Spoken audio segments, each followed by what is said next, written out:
Black fatigue is a thing. Newsflash. White people don't want to live around ratchet black people, and black people don't want to live around ratchet black people.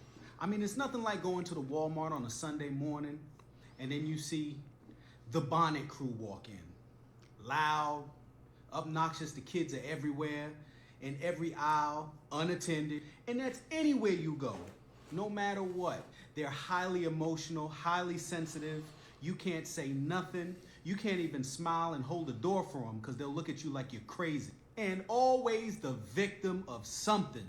Either you stepped on a shoe, you looked at them wrong, you told them good morning.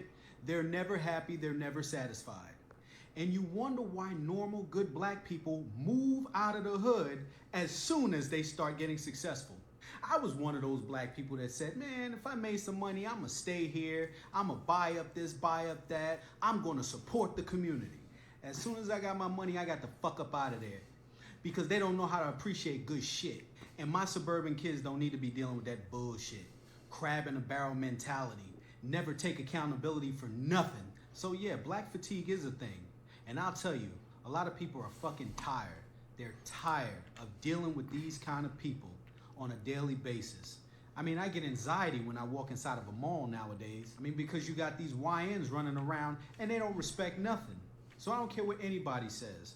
White America is tired of you, and we are too. Before we get started on the topic, I know the background looks a little different. The sound might sound different as well, so I apologize for that. I'm actually back home for a little while, and so I'll be using my other setup at home while I record. But let's talk about this growing trend, this new phenomenon that I've seen on TikTok called black fatigue. Now, black fatigue is a term that's being used to describe how tired people are of black people. And not necessarily just white people, but even black people, maybe Hispanic people. Now, I haven't seen anybody necessarily of Hispanic descent make any videos on this.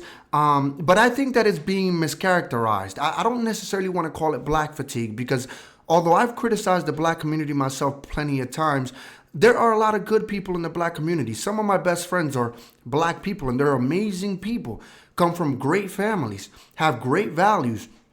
So I don't necessarily want to call this black fatigue. This is more like ghetto fatigue. The problem is that while most black people are decent, hardworking people and don't want to be in any kind of bullshit, there is a big enough minority, loud enough minority within the community that messes it up for everybody.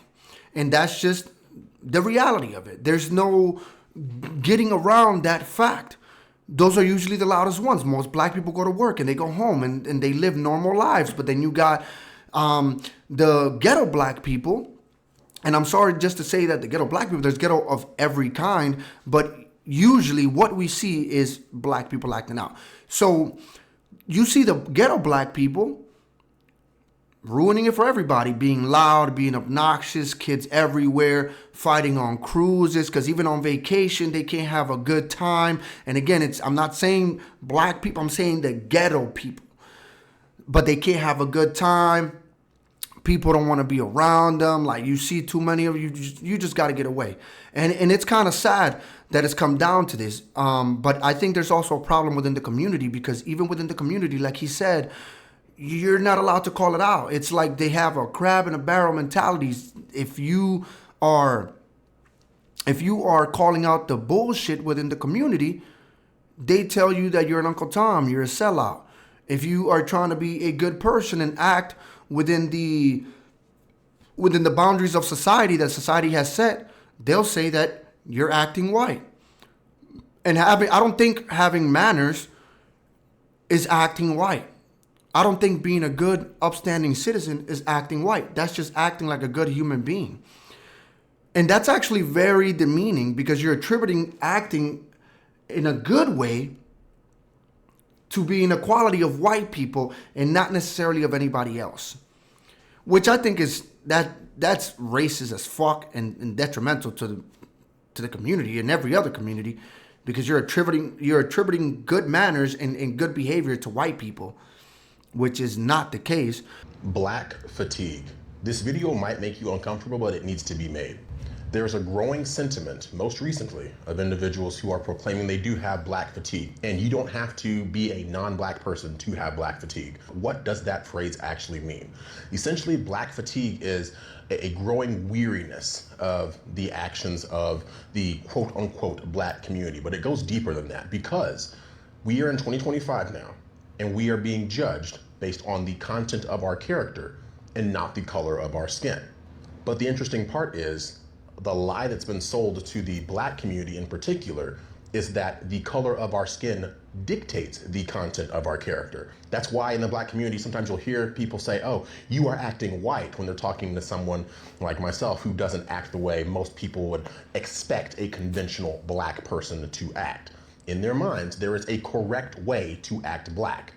And the people in your ethnic group who fulfill those very negative stereotypes, those are the ones who are going to essentially drag down the collective whole. And that's why there's individuals who are black who do and can have black fatigue, because they see how damaging it is to see the worst of us attract all this negative attention that then unfortunately gets ascribed to the entire race all too often. But what's unfortunate is, here in 2025, now we have to contend with the fact that there's people who are so sick and tired of seeing those negative aspects, those negative individuals in the black community attracting all this attention. That's what is spurring this black fatigue. I think it's something that needs to be talked about. And until we turn inward and address the issues in our own communities, I fear that this is only going to continue and get worse. And that's exactly what the powers that be want. They want to have us against each other instead of us against those who are really pulling the strings in the background. I 100% agree with this gentleman. I believe that until the black community looks inward, looks within itself and says, hey, we have a problem, nothing's going to change. And again, it goes back to, you can't even say anything to a lot of these people, right?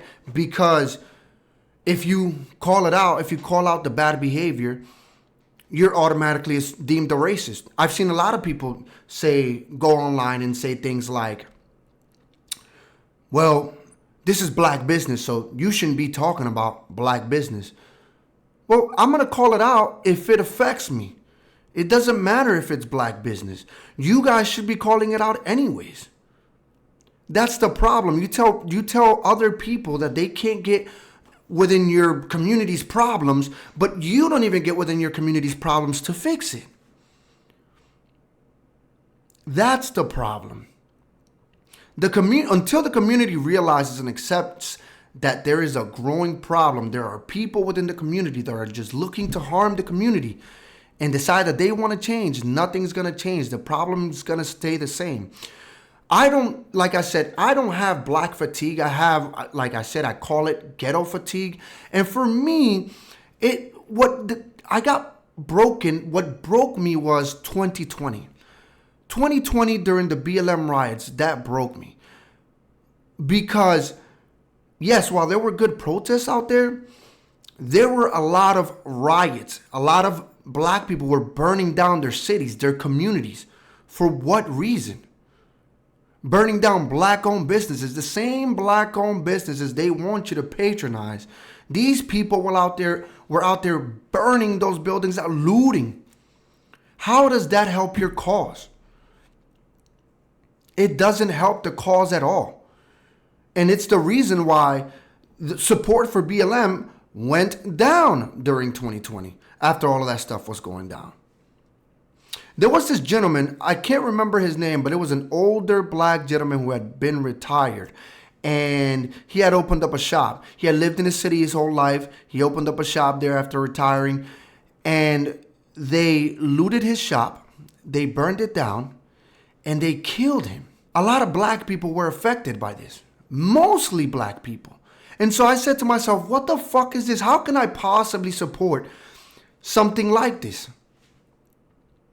How can I support a cause that's just causing destruction within its own communities?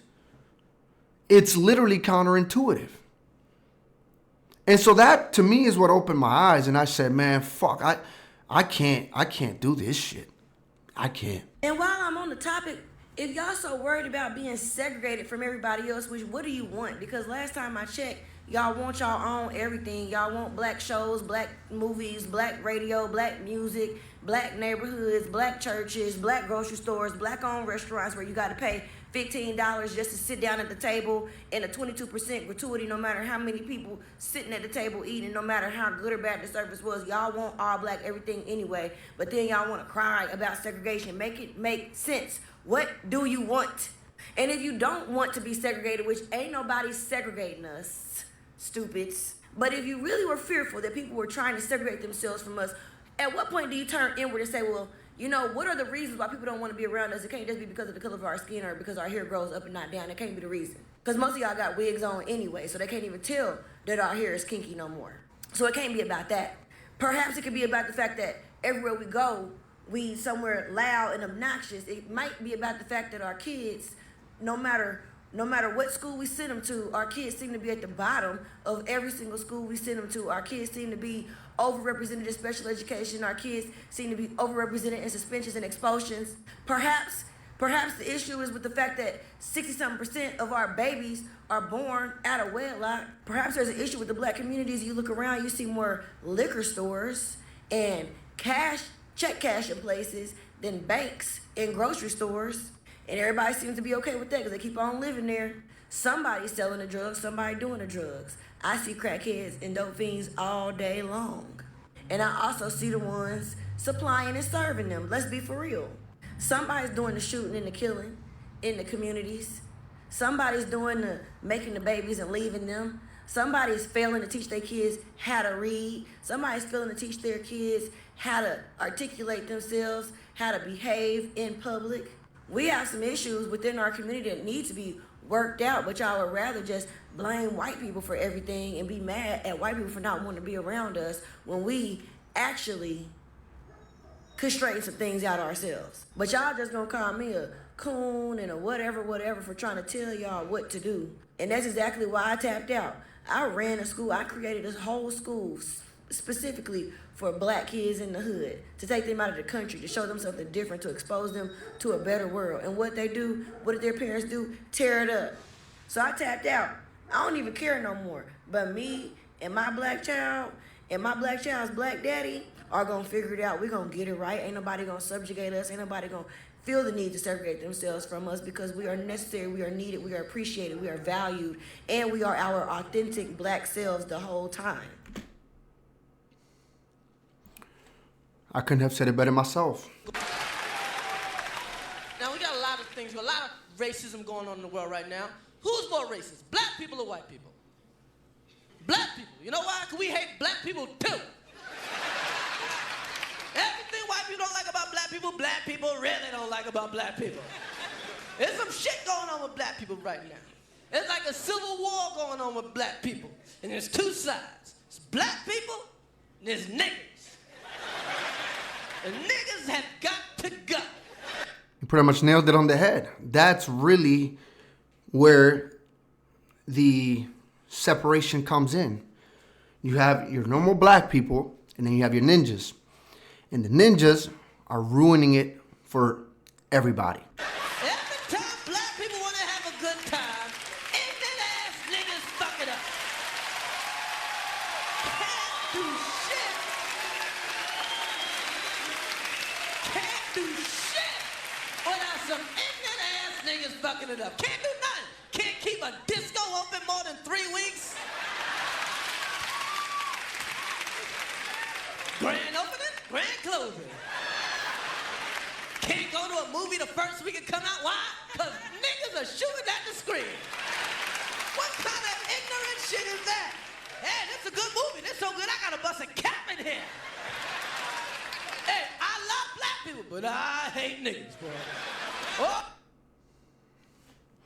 I think that pretty much wraps up. I don't want to use too much of this clip and make the video longer than it needs to be. Why is racism coming back? More buzzwords to justify it. The newest one is black fatigue. Before that, it was DEI. You understand there's never anything good enough for these races, right? Let's explain what black fatigue actually is. Black fatigue is actually a book on how racism erodes the mind, body, and spirit and explores systemic racism and its effect on black people. These racists aren't even smart enough to know the definitions of the words they're using, such as DEI. Why are we giving giving them any attention? And why are they increasing in number? Most people that are racist have zero black friends, have never interacted with a black person in their life, but they're somehow racist still. Because they're chronically online. You chronically online people need to get a life. Yeah, you're chronically online. No wonder you're so scared and angry at everything all the time, and you're looking for an outlet, and for some reason that expression comes to making up some new crazy buzzword to be obsessed with a group of people that have no idea who you are and have never thought about you, but your entire thought process is on them. We're actually talking about race in 2025 and justifying 5-year-olds getting called slurs with autism. What? And I go outside in real life and none of y'all are outside. They're chronically online. But go ahead, keep dropping your videos. We're gonna find out who you are. We will. We're gonna find out who you are. Please make more videos. So first and foremost, I don't condone doxing, and that's clearly what he's alluding to here. They're gonna find out who you are if you say you have black fatigue.